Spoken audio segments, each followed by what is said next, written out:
afternoon almost. I'm Matt Kelton from Brentwood, and I'm a project developer for a ministry called the Belize Project, which literally started about 14 years ago. And about 8 years ago, we had an idea of putting a library in every school in the country. I'll never forget going to see one little teacher. Yeah, she is a little teacher. And just talking with her, she's a great lady. I said, "You have a library?"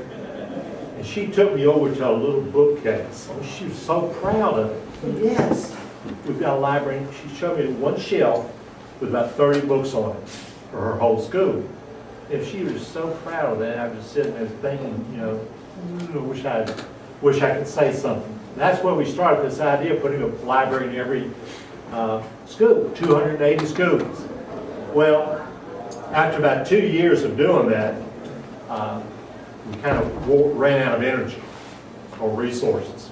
So I approached the Brentwood Noon Club about the idea of them taking on one district of the country and see if they could provide books. Otherwise, they weren't going to get done.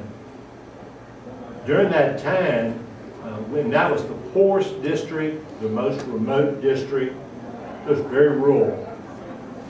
Roger and I and his wife and somebody else, we went down to tour Toledo. We toured the whole area. And as we did that, we visited with their local Rotary club, and we found out the real need was not books. The real need was food. So we shifted our focus, and we came back to our club and said, could we do a project? And we set a goal of trying to figure out how to feed 8,000 children in all the districts, where every child got one good meal a day. Not to do it for them.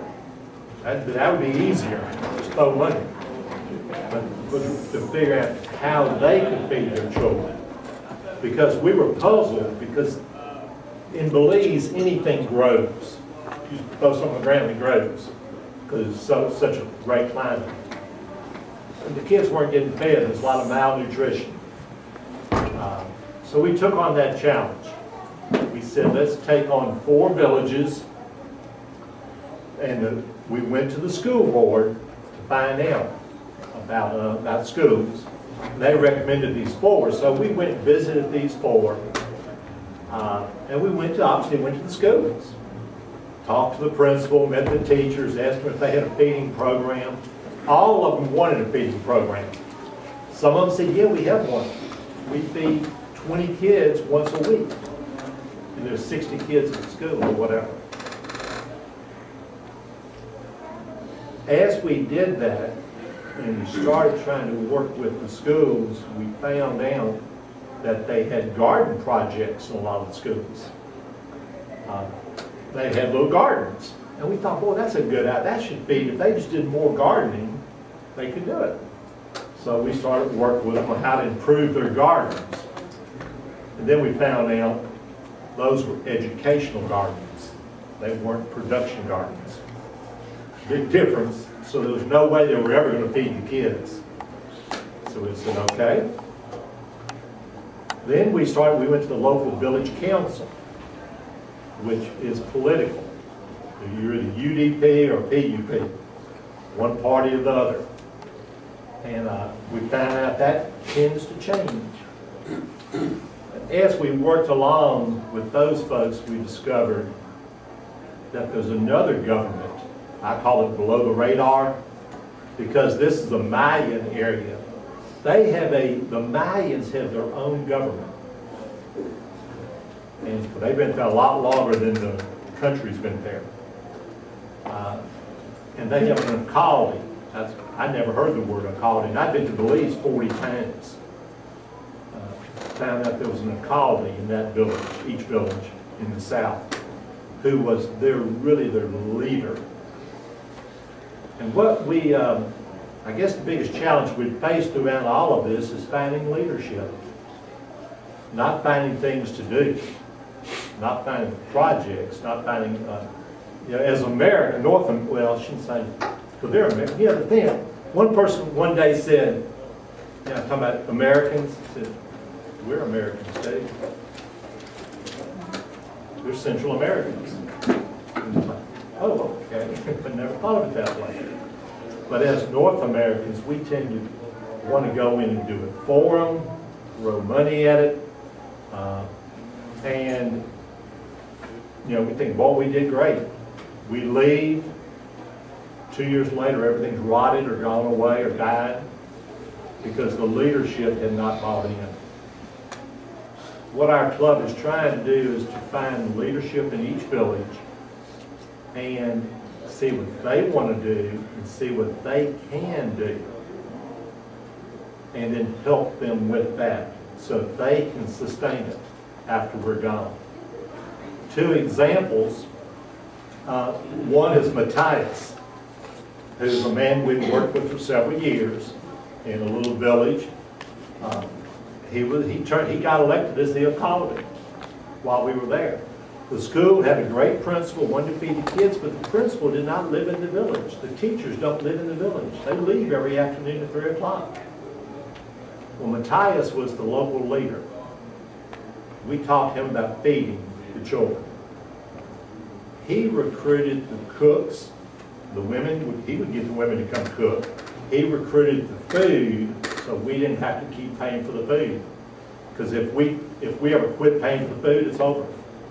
So we didn't want to do that. So they brought the food. We helped build the kitchen. And then they are making it work. So that if we never go back, they're still fine because the leadership is leading. Another example is Acacati, which is a very remote village. It's at the end of the road, right on the edge of Guatemala. And we went and met the principal. This principal lived in the village. Great guy. But he was wise enough to know that he should not lead it as the principal of the school. He wanted the local leader. He has really forced us to let his people, his cohorts in the village, lead. Through the Rotary, we found a partner, a lady from Japan, who lived in Belize for a while. She had a lot of Japanese money, a foundation that wanted to do something in Belize. We partnered with her. They paid for building the little kitchen. We supplied the utility, pots and pans and all the stuff. And then we also, as we were doing that, we realized there was no water in the village. They had water lines everywhere, spigots, but no water, because the water was over the mountain in a beautiful spring. Well, they could not afford to pay for the diesel to run the system, to pump the water. Our club we got a district grant, and we partnered with the Belize club.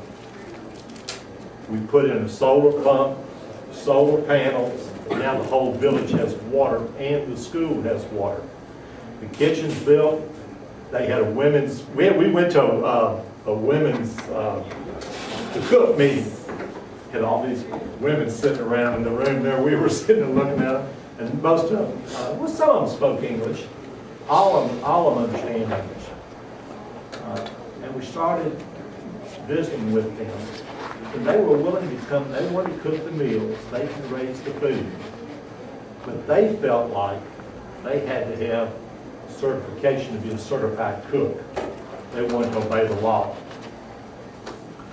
Some people don't want to do that. And they did not have the money to go to town, which is 50 miles away, to get the training. They had everything set up, water, food, everything, except they didn't have the legal training. Well, we provided $100 for them.